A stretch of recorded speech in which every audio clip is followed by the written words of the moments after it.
सर्पदंश के मामले इन दिनों काफी बढ़ गए हैं। नागपुर के जीएमसी अस्पताल में आए दिन ऐसे मामले सामने आते हैं, लेकिन मुश्किल ये है कि अस्पताल पहुंचने वाले अधिकतर मरीज गंभीर अवस्था में पहुंचते हैं, क्योंकि सांप के काटने के बाद क्या किया जाना चाहिए इसकी जानकारी ही नहीं होती। नागपुर की सरकारी अस्पताल और कॉलेज जीएमसी में दूर दराज से मरीज आते हैं। इन मरीजों में सांपों के काटे जाने के मामले भी सामने आ रहे हैं।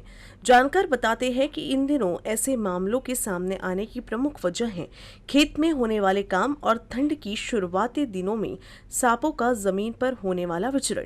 जो मामले सामने आ रहे हैं उसमें अधिकतर मरीज ऐसे हैं जो गंभीर हालातों में अस्पताल पहुंचते हैं। वजह ये है कि सांपों के काटे जाने की अधिकतर घटनाएं ग्रामीण इलाकों में होती है और यहाँ ऐसा हो जाने पर क्या किया जाना चाहिए इसकी जानकारी नहीं है।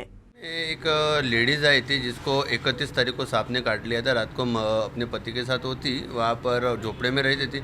मनियार सांप ने काट लिया था। काटने के बाद एक्चुअली ऐसा हुआ कि उनकी जो घर की हालत है एकदम ख़राब थी, उसके कारण उनको इलाज में देरी मिली। जब उसको काटा था तो 10:30 बजे एक गांव के व्यक्ति ने उनको हेल्प करने के लिए लता मंगेशकर हॉस्पिटल लेके गए, पर Lata Mangeshkar hospital semi government होने के कारण उनको इलाज में पैसे लग रहे थे, तो वहाँ से वो निकल गए।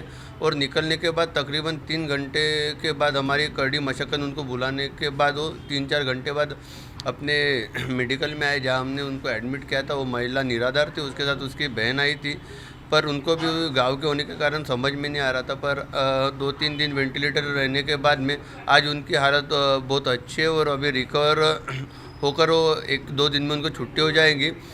लगभग ये 2 से 3 महीने में हम लोगों की टीम ने कम से कम 55 से 60 लोगों को अभी तक स्नेक बाइट से एडमिट किया है। उसमें से 1-2 लोगों की जान गई है, क्योंकि वो लापरवाही किया। उन्होंने सांप काटने के बाद वो घर में रहे, कोई आयुर्वेदिक किया, कहीं किसी ने जड़ी बूटी का इस्तेमाल किया और हॉस्पिटल आने के में देरी किया।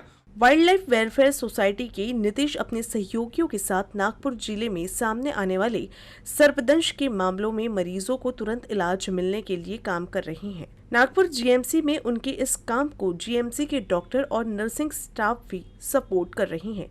नीतीश बताते हैं कि जिस तरह से ऐसे मामले बढ़ रहे हैं, उस तरीके से ये भी दिखाई देता है कि ग्रामीण इलाकों में सांपों को लेकर जन जागृति भी कम है। बीते दिनों एक मरीज मृत सांप को ही लेकर अस्पताल पहुंच गई थी, ताकि वो बता सके कि उसे किस सांप ने काटा है, जिससे कि उसे उचित इलाज मिल सके।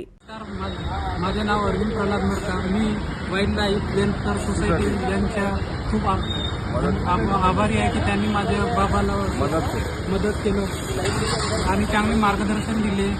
त्यामुळे माझ्या बाबाची प्रकृती स्नेक बाईटमुळे खूप छान अवस्थेत आहे। मी त्यांच्या मनातून आभारी मानते की त्यांनी आम्हाला भरपूर मदत केली आणि मार्गदर्शन केलं। त्याबद्दल मी त्या सोसायटीच्या हार्दिक अभिनंदन करते। इन दिनों मनियर सांप के काटने के मामले ज्यादा सामने आ रहे हैं। सांप अलग अलग तरह के होते हैं और उनका असर भी अलग होता है। कुछ जहरीले होते हैं जबकि कुछ का असर नहीं होता है। कई बार लोग सांपों को काटने के बाद ये समझ लेते हैं कि इसका कुछ असर नहीं होगा, या कि झाड़ फूंक का सहारा लेते हैं, जिस वजह से समय बीतने के बाद उनकी स्थिति गंभीर हो जाती है। ऐसी स्थिति को देखते हुए अब वन विभाग कई स्वयंसेवी संस्थाओं की मदद लेकर सांपों को लेकर नागरिकों के बीच जन जागृति कर रहा है, ताकि लोगों की जान बच सके।